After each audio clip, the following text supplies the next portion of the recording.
오늘 함께 보실 하나님의 말씀은 에스라서 8장 21절에서 30절 말씀입니다. 에스라서 8장 21절에서 30절 말씀을 함께 교독하도록 하겠습니다. 제가 먼저 봉독하겠습니다.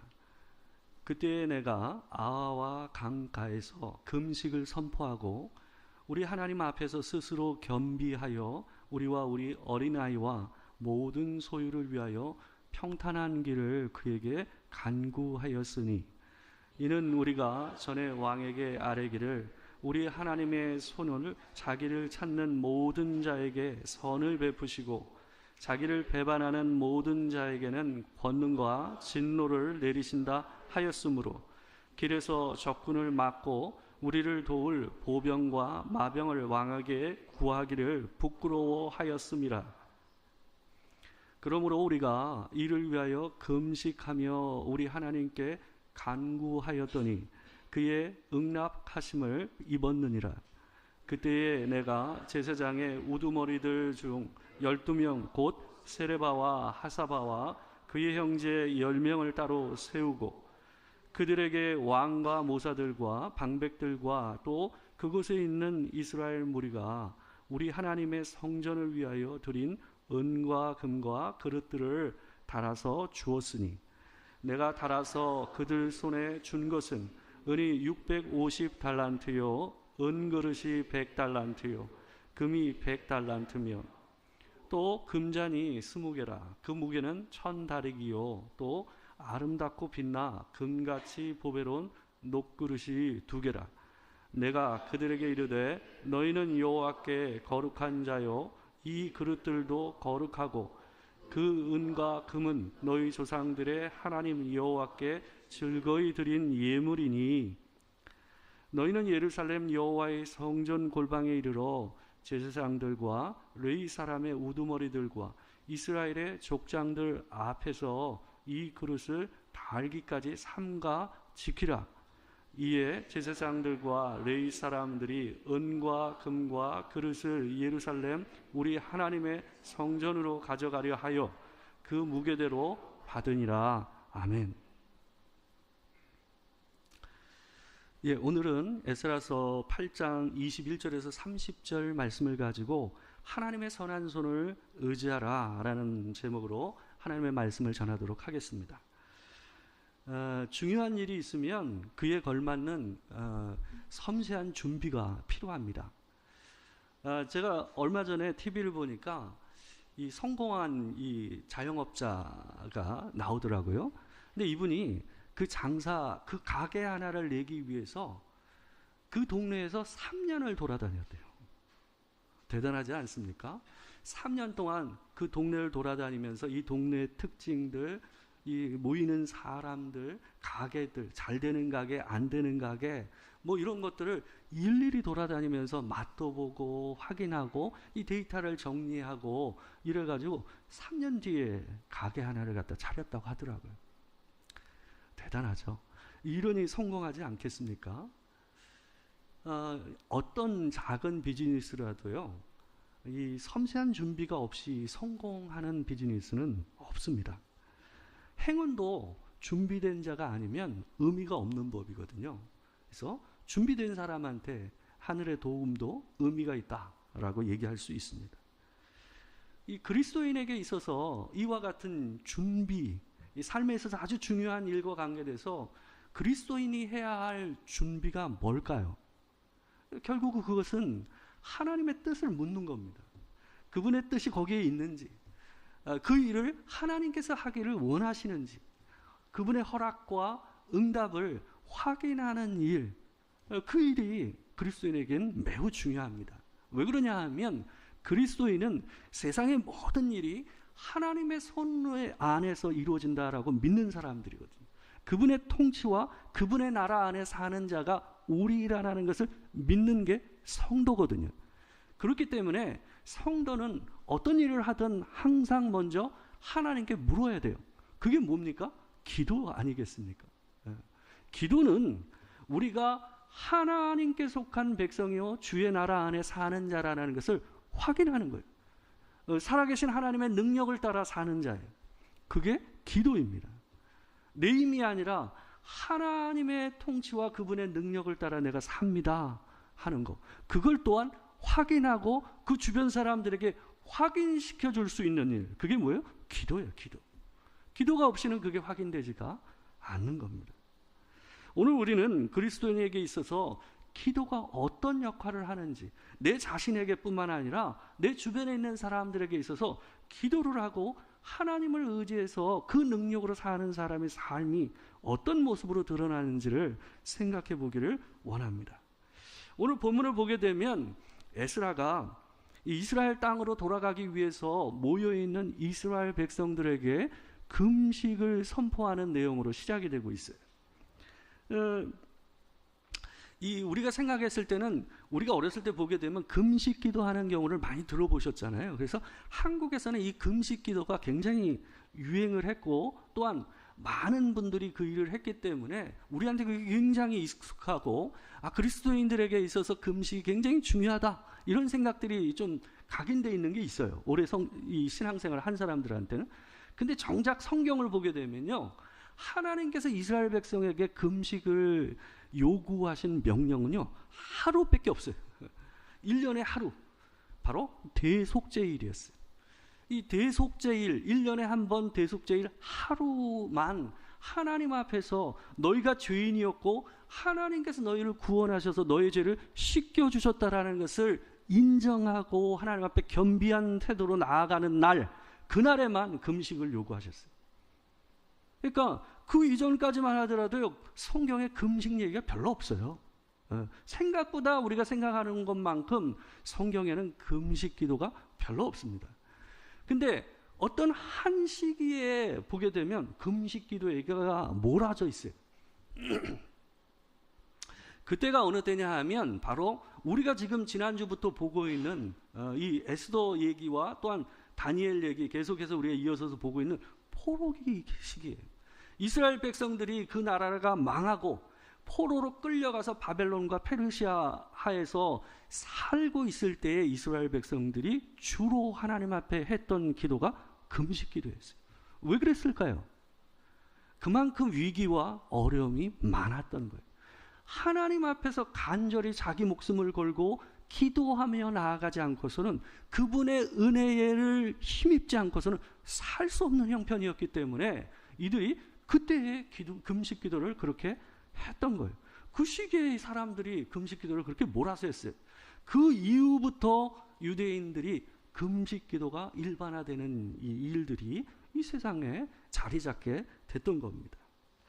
우리가 몇 주 전에 봤던 에스더 이야기에서도 그 장면이 나오지 않았습니까?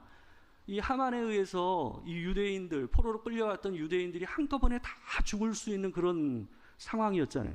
그래서 에스더가 이 왕에게 나아가서 그 일에 대해서 아뢰기 위해서 이 이스라엘 이 유대인들에게 에스더가 3일간 나를 위해서 금식하라라고 얘기하는 장면이 나와요. 그죠? 그냥 굶으란 얘기가 아니에요. 여러분, 그냥 굶는 건 다이어트예요. 금식, 기도를 하는 거예요. 굶으면서 기도를 하는 거죠. 그러면서 자기도 3일 동안 굶고 하나님 앞에 기도하고 나갔잖아요. 그러고 나서 에스더가 한 말이 있어요. 뭐라고 얘기했습니까? 죽으면 죽으리라. 그게 금식 기도예요. 하나님의 힘이 없이는 살 수 없는 상황 속에서 하나님 앞에 먼저 내가 죽으면 죽으리라 하고 나아가며 기도하는 것, 그게 뭐예요? 그게 금식 기도. 그러니까 하나님의 허락하심이 있으면 죽음을 불사하고 그 일을 대면할 수 있는 것, 그게 금식 기도예요.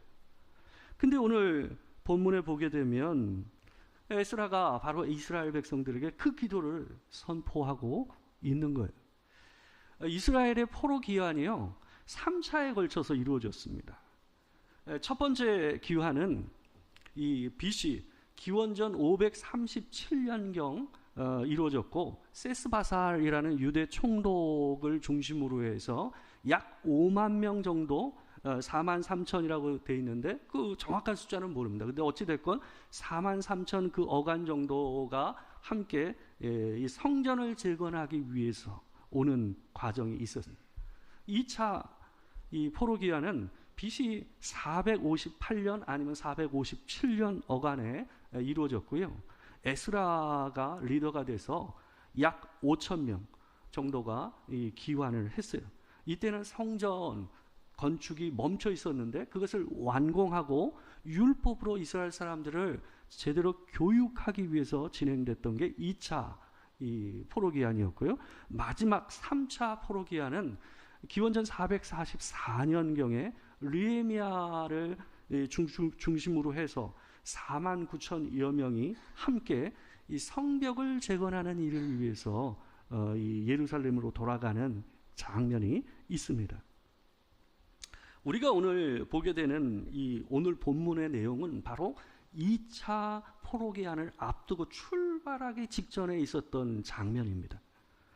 여기 보게 되면 에스라가 유프라테스 강의 색강인 이 아와 강가에 모여 있는 이스라엘 사람들을 향해서 금식을 선포하고 있어요.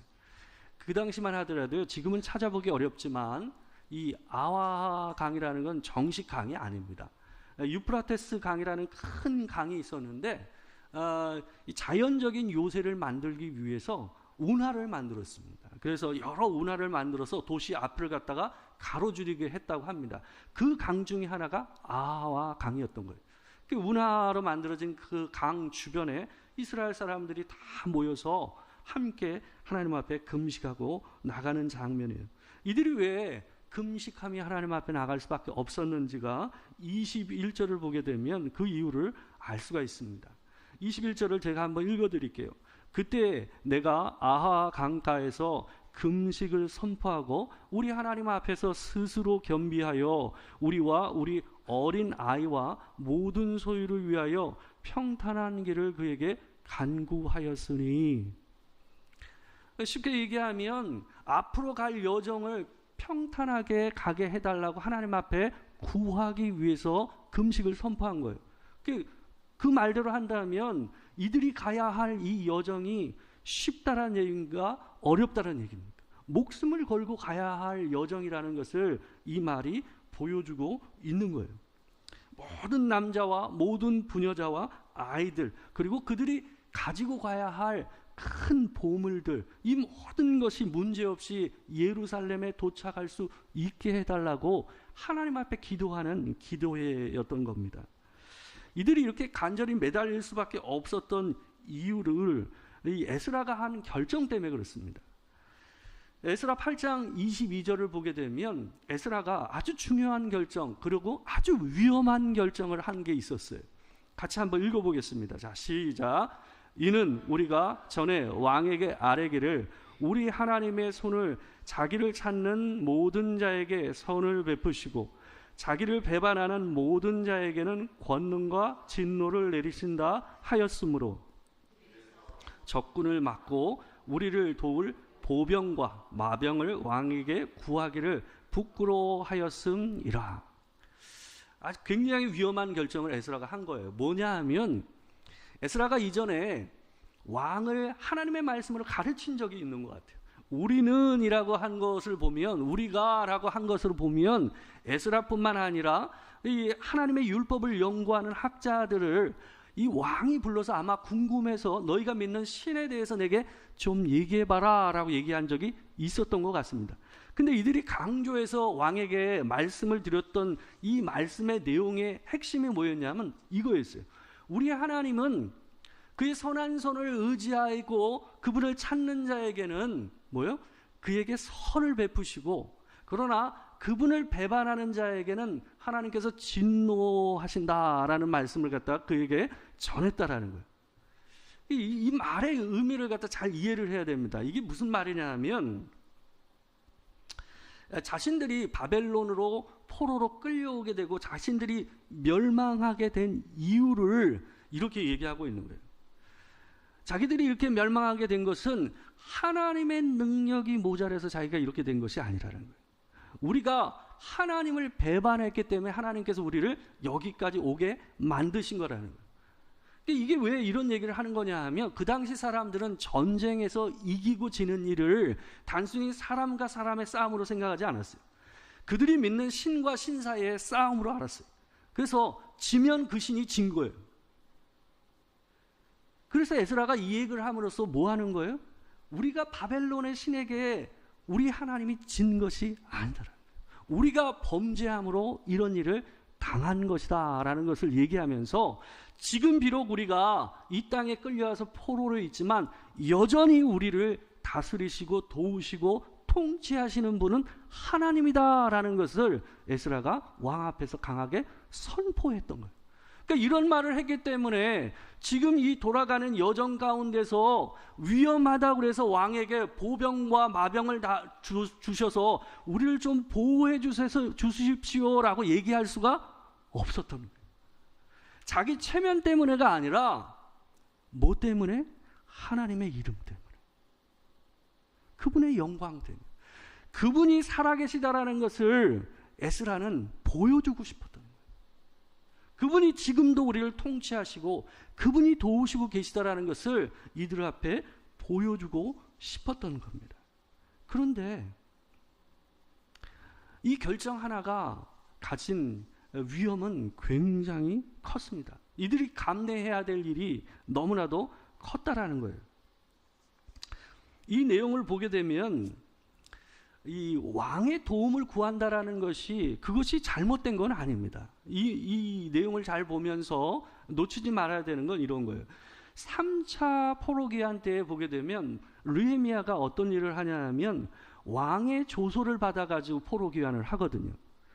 그러니까 느헤미야는요 3차 귀환 때 어떻게 하냐면 왕이 주는 군대를 가지고 가요. 그리고 왕의 조소를 가지고 가면서 대적들이 그들을 칠 수 없도록 만드는 일을 해서 가요. 그러니까 그때에도 하나님께서 어떻게 표현되고 있냐면 성경에서 이렇게 얘기해요.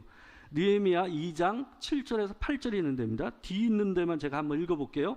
내 하나님의 선한 손이 나를 도우심으로 왕이 허락하고. 왕의 도움을 받냐 안 받느냐가 문제가 아니라 하나님의 도우심은 사람의 손을 통해서도 오거든요.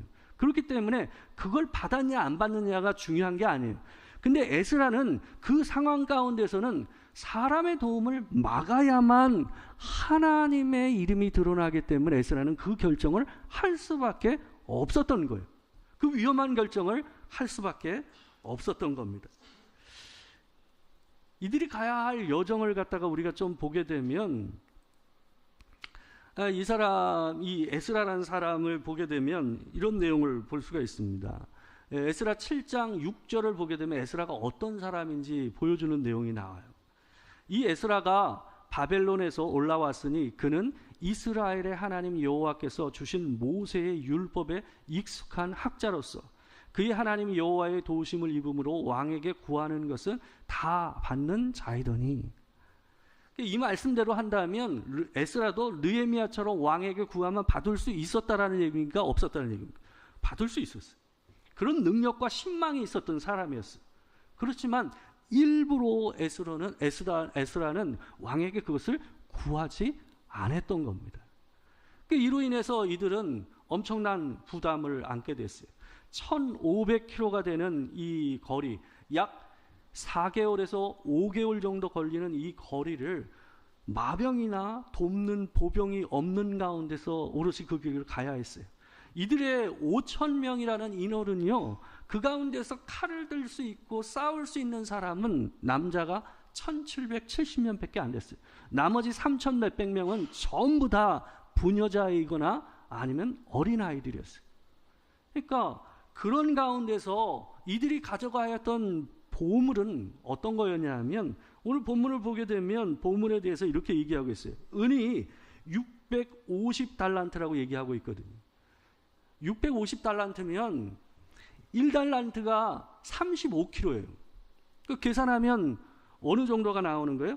22,750kg이에요. 그럼 1톤 트럭으로 몇 개 정도가 나오는 겁니까? 1톤 트럭으로 23대가 필요한 거예요. 그죠? 그리고 은그릇은 100달란트라고 그랬어요. 100달란트는 이 트럭으로 얘기하면 4대 분량이에요. 금도 100달란트였어요. 그 트럭이 또 4대예요. 그러면 이렇게 얘기하면 1톤 트럭으로 몇 대가 가야 됩니까? 31대가 움직여야 될 분량의 큰 엄청난 보물이었어요. 근데 여기 1500km에 달하는 이 거리는요, 도적이 많기로, 강도가 많기로 유명한 길이었어요. 뿐만 아니라 이스라엘 사람들의 기환을 반기지 않는 대적들이 있었습니다. 그러니까 그 일은 뭐냐 하면 언제든지 그들이 가는 길에서 매복하는 자가 있을 것이라는 것은 당연한 일이었습니다. 근데 에스라는 오롯이 하나님께 기도함으로써 그 길을 가기로 결정하는 거예요. 에스라 8장 31절을 보게 되면 실제로 그들의 여정 가운데서 그런 일이 있었다라는 걸 우리가 볼 수가 있어요. 새한글 성경 번역을 갖다 보게 되면 이렇게 얘기합니다. 31절 있는데 우리 새한글 성경으로 같이 한번 읽어보겠습니다. 자, 시작. 우리는 첫째 달 열줄 된 날에 예루살렘으로 가려고 아하와 강을 떠났다. 우리 하나님의 손길이 우리와 함께 하셨다. 우리의 원수들과 길에 숨어 기다리는 사람의 손아귀에서부터 우리를 빼내 주셨다. 실제로 이런 사람들이 있었다라는 거예요, 없었다라는 겁니다. 매복해서 공격하는 일이 있었다라는 것이에요. 하나님께서 그런데 그 가운데서 도우셔서 그들이 문제없이 그 길을 갈 수 있도록 만들어 주셨다라는 얘기를 하고 있는 거예요. 성도는 하나님의 선한 손을 의지해서 사는 사람입니다. 하나님의 손을 의지한다, 하나님의 선한 손을 의지한다라는 말은 이 포로기 시대 때 일종의 이 관용적인 표현입니다. 일종의 고유명사 비슷한 거예요. 뭘 의미하는 거냐 하면 기도로 하나님의 힘을 입어 사는 것, 기도로 하나님의 능력을 경험하는 것, 그게 바로 하나님의 손을 힘입어서 살았다라는 말의 의미예요. 그것을 이 사람들이 경험하게 되는 거예요. 에스라는 출발의 시작을요, 바로 기도를 해서 하나님의 응낙하심을 받은 시점으로 시작하고 있어요. 뭐든지 빨리 하는 게 중요한 게 아닙니다. 이 그리스도인들이 보통 기도를 언제 하냐 하면 하다가 안 되면 기도를 해요. 우리가 그러잖아요. 하다가 잘 안 되면 힘들면 기도를 해요.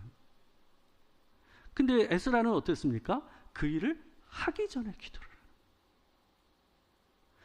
응답하심, 하나님의 응답이 있으면 그 일을 하는 거예요. 그 말은 뭘까요? 우리가 하나님 앞에서 내 마음에 좋아하는 것이 있으면 그 일을 그냥 묻기 이전에 해버리는 거예요. 오늘 말씀을 통해서 우리가 보는 것은 뭐예요? 하나님의 선한 손을 의지하고 사는 그리스도인은 어떻다는 거예요? 먼저 기도하는 거예요. 빨리 하는 게 중요한 것이 아니라 먼저 기도하고 그 일을 해야 한다라는 거예요. 빨리 한다고 빨리 도착하는 게 아니에요. 하나님을 의지해서 그 일을 하라라고 얘기하고 있는 거예요. 여러분, 성도라는 말이요, 한자로 거룩할 성자의 무리도라는 거예요. 거룩한 무리들, 거룩한 사람들이라는 말이에요. 성경에서 거룩이라는 말은요, 하나님과 연결될 때만 쓸 수 있는 말이 거룩이라는 말이에요. 그러니까 하나님의 것이 될 때만 거룩이라는 말을 쓸 수가 있어요. 여러분과 제가 성도라고 불릴 수 있는 것은 여러분과 제가 하나님의 소유이기 때문에, 그분의 것이기 때문에 성도라고 불리는 거예요. 오늘 본문을 보게 되면요, 에스라가 출발하기 전과 이후에 도착해서 하는 중요한 일을 반복하는 게 있어요. 그 일이 뭐냐 하면 오늘 8장 25절과 34절에 나오는데요, 자기들이 가지고 갈 무게를 재는 거예요. 이 보물의 무게를 갖다 재는 일을 제사장 앞에서 하고 그 보물들을 제사장에 맡기는 일을 합니다. 이게 무슨 의미냐 하면 지금 우리가 가지고 가는 이 보물은 하나님의 것입니다, 하나님께 바쳐졌습니다 하는 것을 갖다가 하는 행위예요. 도착에서도 에스라는 이 보물의 무게를 같이 모인 사람들 앞에서 함께 재요. 그게 34절에 나와요. 이게 무슨 일일까요? 하나님께서 도우셔서 여기까지 왔습니다 하는 것을 확인하고 보여주는 행위입니다. 우리가 올해 2026년을 살 때에 하나님 앞에서 기도로 여러분의 삶의 무게를 먼저 재고 시작하시. 하나님 앞에서 내가 가야 할 여정을 하나님께 먼저 올려드리는 거예요. 그리고 이 한 해가 끝났을 때 하나님 앞에서 그 무게를 재어보세요. 내 슬픔의 무게, 내 기쁨의 무게, 내 소망의 무게, 내 삶의 무게를 하나님 앞에서 재어보는 일을 하시는 거예요. 그분께 올려드리고 그것을 확인하는 일을 함으로 하나님 앞에 인생을 살아야 그분을 의지하고 사는 거예요. 이 일이 끝나고 4개월이 넘는 기간 동안 이 여정이 끝났을 때에 이 모든 사람들에게 미쳤을 영향을 여러분 한번 생각해 보십시오.